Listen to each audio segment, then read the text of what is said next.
So last time we were talking, you were telling us about your background. I think we finished off by saying that you have this burden in your heart, as many new converts do, to go out and tell other people about Jesus Christ. But not every convert, understandably, ends up in the gospel ministry. So what was the transition from that burning desire to being a gospel of Christ into actual ministry?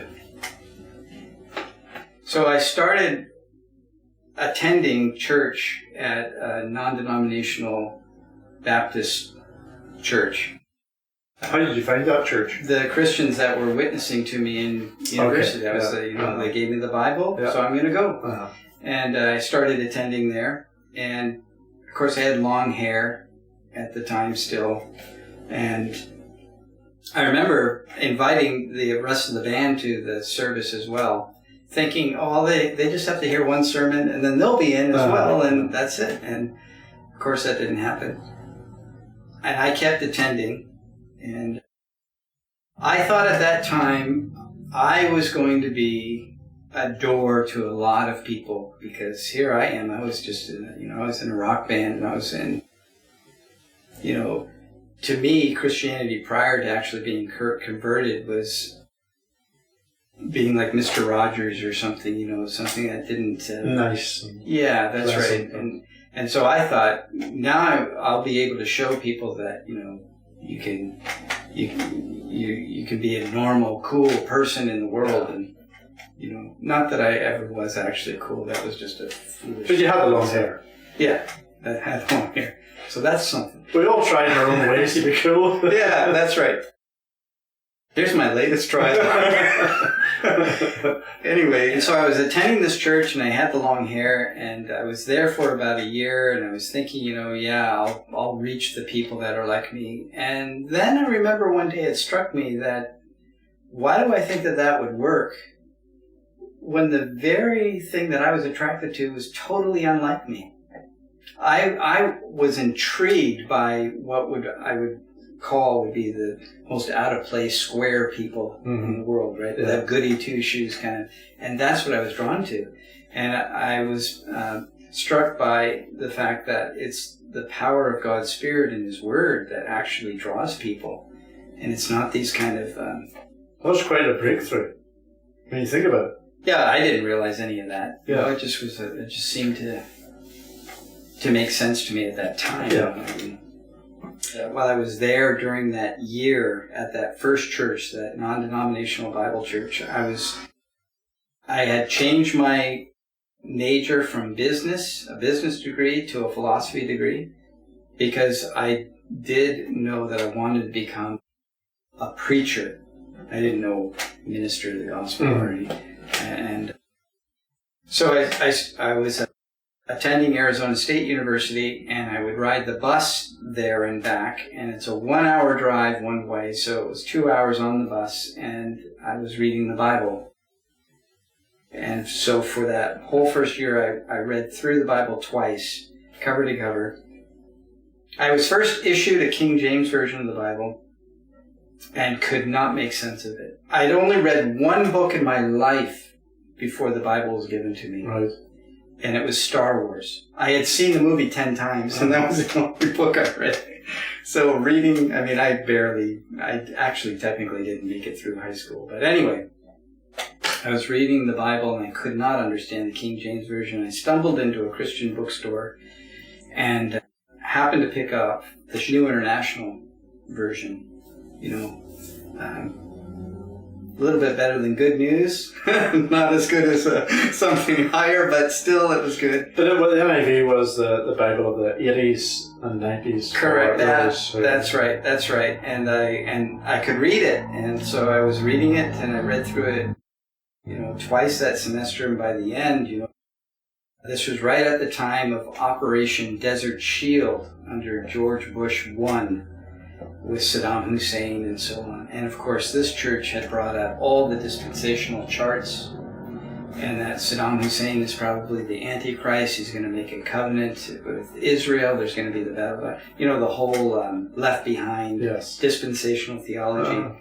And me as a young Christian looking at this, and I'd read through the Bible twice, and I was thinking, where is this coming from? where's this gap with the church age? And I had thought, you know what? I'm a believer like Abraham, and it just, I couldn't understand any of it. And I started asking questions about that. And they put me in my own Sunday school class. Solitary. Yeah, solitary. Just me, alone. The church. It's called confinement. Before the service. Or containment. Yeah.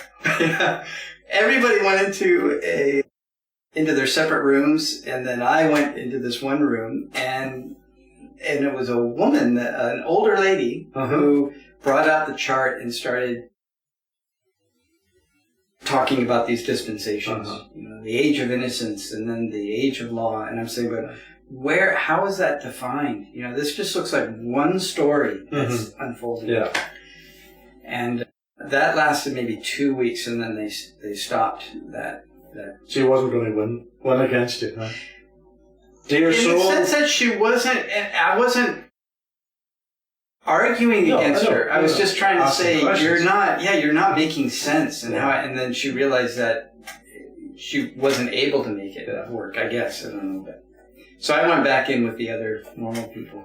And then this was the next big one, is that we're all in the chart, and the elder, he's probably in glory now. He's a dear brother and so on. But he's writing on the board all the different views of what other Christians believe. And he said, now, there are Presbyterians, and they believe in hyper-Calvinism. And that, of course, has to do with predestination. Something to that effect is what he said. And so I raised my hand, and I said, but doesn't it seem like we have to believe in predestination? Because it says it here, and I turned to Ephesians and read this, and he said, and it says it there. So don't we have to kind of believe in predestination? And there was all this noise of all the desks and everything moving. And that was the first time I was ever aware that there were differences among Christians, real differences, and that they're wrestling with questions. And they were uncomfortable with that. And I thought, this is something that needs to be explored. Yeah. And then the next thing that happened was that we went outside after a church service one time. We're in the parking lot, and I'm with these Christian friends who had led me to the Lord. And just across the way, there's I think it was like a Lutheran church or something. There's some other kind of Christian church. And I said, now, that's a Christian church too, right? And they said, yeah. And I think they said Lutheran or something. And I said, but they're Christian. And they said, yeah. And I said, why don't we know them? Because again, you come from no knowledge, and you're reading the Bible, and you're reading the New Testament, and you realize all these churches know one another. Yes. Greet, welcome, greet. And so that was, I suppose, a proto-Presbyterianism, that's just coming through, but it shows the understanding you gain by the grace of God. Yeah, that's true. And grace of God, that's exactly right. I think that's true.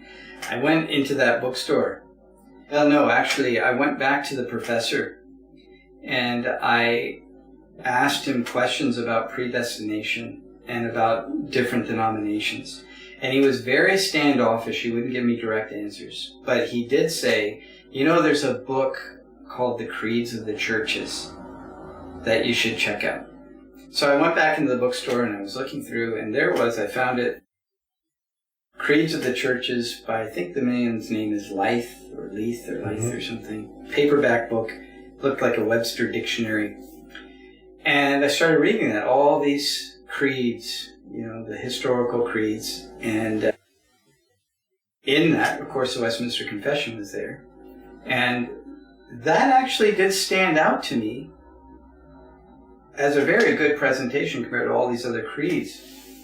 Well, I was wrestling with the doctrine of predestination.